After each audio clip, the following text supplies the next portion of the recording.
ഒരു മുദ്രാവാക്യം, മതമാണ് മതമാണ് മതമാണ് പ്രശ്നം.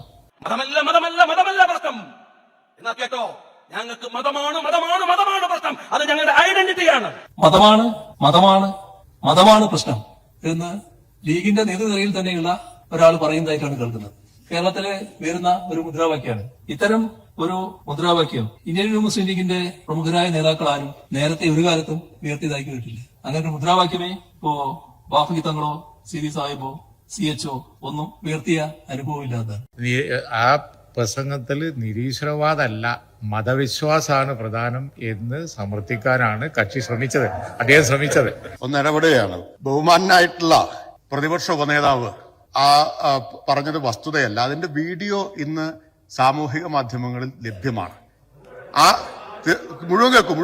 മുഴുവൻ കേൾക്കൂ. അത് മാത്രമല്ല പറഞ്ഞത്, അധികാരം തിരിച്ചു പിടിക്കേണ്ടത് എന്തിനു വേണ്ടിയാണ് എന്നുകൂടി പറഞ്ഞിട്ടുണ്ട്. ഞാൻ ചോദിക്കട്ടെ, ഭരണമാണല്ലോ, ഭരണം തിരിച്ചു പിടിക്കാൻ കഴിയും, ഒരു സംശയക്കാര്യത്തിലില്ല. പക്ഷെ ഒരു കാര്യം നിങ്ങൾ ഓർത്തോ, ഭരിക്കുന്നത് MLA-മാരുടെയും മന്ത്രിമാരുടെയും എണ്ണം കൂട്ടാൻ മാത്രമായിരിക്കില്ല. നഷ്ടപ്പെട്ടു പോയ 9.5 കൊല്ലത്തിന്റെ ആനുകൂല്യങ്ങൾ തിരിച്ചു പിടിച്ച് ആ സമുദായത്തിന് വകവെച്ചു കൊടുക്കാൻ അല്ലെങ്കിൽ ഈ പണിക്ക് നിൽക്കരുത്.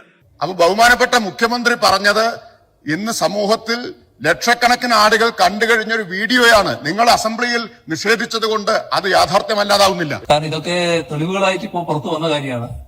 അദ്ദേഹത്തിന്റെ പ്രസംഗം അതേ രൂപത്തിൽ പുറത്തു വന്നിട്ടുണ്ട്. അത് ഈ പറഞ്ഞ തരത്തിലാണ്. നിങ്ങൾക്ക് അല്പം വിഷമമുണ്ടാക്കുന്ന കാര്യമാണത്. നിങ്ങൾ പലരും ആ തരത്തിൽ സംസാരിക്കുന്നവരല്ല എന്ന് എനിക്ക് നല്ലതുപോലെ അറിയാം. പക്ഷെ ഇങ്ങനെ സംസാരിക്കുന്നവരും ഇപ്പൊ നിങ്ങളുടെ കൂട്ടത്തിൽ ഉണ്ടായിരിക്കുന്നു. അതെവിടത്തേക്കാണ് പോകുന്നത്? അതാണ് ശ്രദ്ധിക്കേണ്ടത്.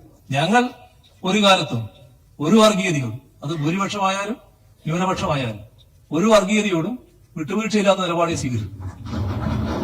പലപ്പോഴും ഞങ്ങൾ പറയുന്ന ഒരു കാര്യമുണ്ട്, കുറച്ച് വോട്ടിനും 4 സീറ്റിനും വേണ്ടി ഈ വർഗീയ ശക്തികളെ പ്രീണിപ്പിക്കുക എന്ന രാഷ്ട്രീയ തെറ്റത്തരം ഞങ്ങൾ കാണിക്കില്ല എന്ന്. അത് തന്നെയാണ് ഞങ്ങൾക്ക് വ്യക്തമാക്കാനുള്ളത്.